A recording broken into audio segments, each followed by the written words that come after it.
যারা রাবার লাগানোর সময় হিমশিম খান তাদের জন্য আজকে কিছু টিপস। আচ্ছা, এখানে আমি রাবারের জন্য 2 থেকে সোয়া 2 ইঞ্চি পরিমাণ চওড়া কাপড়ের ঘর রেখেছিলাম। সেই ঘরটাকে সুন্দর করে সেলাই করে এক পাশে একটু ছোট করে সেলাই করে নিয়ে ঘরটাকে আটকে নিলাম। এবার এই রাবারটাকে সেই ঘরে রেখে সুন্দর করে আবারও কাপড়টাকে মুড়িয়ে সেলাই করছি। তবে এই পর্যায়ে সেলাইটা কিন্তু রাবারের উপরে দেওয়া যাবে না, কাপড়ের উপরে দিতে হবে। ভালো করে লক্ষ্য করবেন আমি কাজটা কীভাবে করছি। অল্প সময় সব জিনিস দেখানোর জন্য কিন্তু আমি ফাস্ট ফরওয়ার্ড করে দিয়েছি।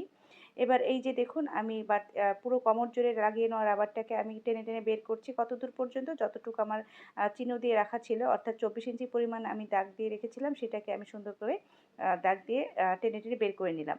এবার এই যে রাবারটাকে আমি পুরো কোমরের কাপড়ের সাথে অ্যাডজাস্ট করে নিয়ে হাত দিয়ে টেনে টেনে এটাকে সোজা পাশে চাপ সেলাই দিয়ে দিচ্ছি। আর এই নিয়মে কিন্তু আমি সাধারণত রাবারটা লাগিয়ে থাকি এবং এটাই আমার কাছে মনে হয় সেলাই কাজে যারা নতুন আপুরা আছেন তাদের জন্য সবচাইতে ইজিয়েস্ট ওয়ে হবে। আপনারা একবার ট্রাই করে দেখবেন, খুব সহজেই কিন্তু রাবারটা লাগাতে পারবেন। আশা করি আজকের ভিডিওটি সেলাই কাজে নতুন আপুদের অনেক কাজে লাগবে। যদি ভালো লাগে লাইক, শেয়ার, কমেন্ট করে আমার পেজের পাশে থাকতে ভুলবেন না। যদি ভিডিওটি ইউটিউব থেকে দেখে থাকেন অবশ্যই আমার চ্যানেলটাকে সাবস্ক্রাইব করে আপনাদের দোয়া এবং ভালোবাসা দিতে ভুলবেন না। ধন্যবাদ সবাইকে।